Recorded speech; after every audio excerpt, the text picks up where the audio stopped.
ஆதிமூல தவத்துல நம்ம என்ன செய்றோம் அப்படின்னா, சும்மா உட்கார்ந்துருக்கிறோம். நீங்க உட்கார்ந்து இருக்கணும் அப்படிங்கிறது கூட இல்ல. நீங்க சும்மா இருக்கிறீங்க. அது உட்கார்ந்து இருக்கணும் அப்படின்னு மட்டுமே அவசியம் இல்ல. உட்கார்ந்திருக்கலாம், நின்றுக்கலாம், படுத்திருக்கலாம், எப்படி வேணா இருக்கலாம். நீங்க இருக்கணும். இருப்பு. அதாவது உங்களுடைய இருப்பு இறைவன் முன்னால் இருப்பதாக நீங்கள் உணர்ந்து கொண்டு இருப்பதுதான் ஆதிமூல தவத்தினுடைய இறை வழிபாட்டு முறை.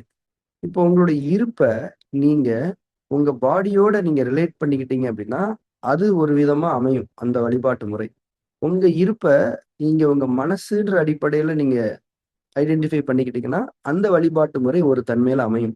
ஆனா, உங்களோட இருப்ப நீங்க ஒரு சோல், அதாவது ஒரு ஆன்மா அப்படிங்கிற அடிப்படையில நீங்க ஐடென்டிஃபை பண்ணிக்கிட்டீங்கன்னா, அந்த வழிபாட்டு முறை ஒரு தன்மையில அமையும். நீங்க உங்கள எந்த அளவுக்கு பிசிக்கல் பாடியோட ரிலேட் பண்ணிக்கிறீங்களோ, ஐடென்டிஃபை பண்ணிக்கிறீங்களோ, அது சார்ந்து தான் உங்க வழிபாட்டு முறைகள் அமையும். இன்னைக்கு பெரும்பாலான மனிதர்களுடைய இறை வழிபாட்டு முறைகள் அப்படித்தான் அமைந்திருக்கிறது. ஏனென்றால், அவர்கள் அவர்களை உடலாக நினைத்துக் கொண்டிருக்கிறார். அதுல தவறு கிடையாது.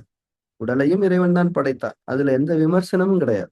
இப்ப நீங்க கோயிலுக்கு போறது, சர்ச்சுக்கு போறது, பள்ளிவாசலுக்கு போறது, வேற எங்க ஒரு வழிபாட்டு தலத்துக்கு போய் கை கூப்பி வணங்கி சாஷ்டாங்கமா படுத்து மாலைய போட்டு என்ன பண்ணாலுமே அது சரிதான். அது வழிபாட்டு முறைதான். இப்போ ஒரு கேள்வி.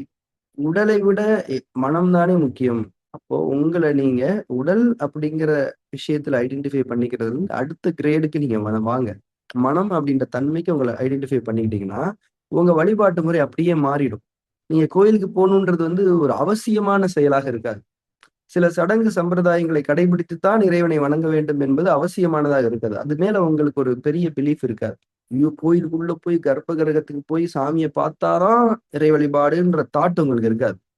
இறைவன் எல்லா இடத்துலயும் இருக்கிறான். மனசார அவன நம்ம வணங்குனாலே போதும். இந்த இந்த தாட் உங்களுக்கு நிறைவா இருக்கும்.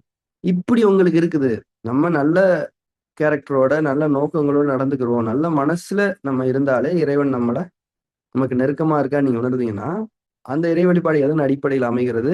நீங்கள் உங்களை உங்கள் மனம் என்ற தன்மையில் ஐடென்டிஃபை பண்ணியிருக்கிறீங்க. மனசு தான் முக்கியம். மனசு தூய்மையா இருக்கணும்னு நீங்க நெனைச்சிட்டீங்க.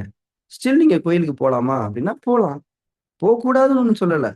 அங்க போயும் நீங்க தேவையில்லாத சடங்கு சம்பிரதாயங்கள பண்ணாதீங்க. அது அவசியம் இல்லை. அங்க போயிட்டு ஒரு ஒரு விரயத்த செய்யாதீங்க. இப்ப இல்லாதவங்களுக்கு ஏதாவது வாங்கி குடுங்க. மற்ற மனிதர்களுக்கோ, மற்ற உயிர்களுக்கோ பயன்படக்கூடிய ஒரு மீனிங்ஃபுல்லான ஸ்பெண்டிங் பண்ணுங்க.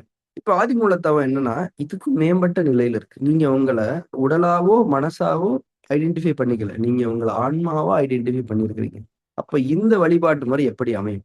உடல்னா கோயிலுக்கு போவீங்க. மனசுனா மனசார வணங்குவீங்க. ஆன்மானா எப்படி வணங்கும்?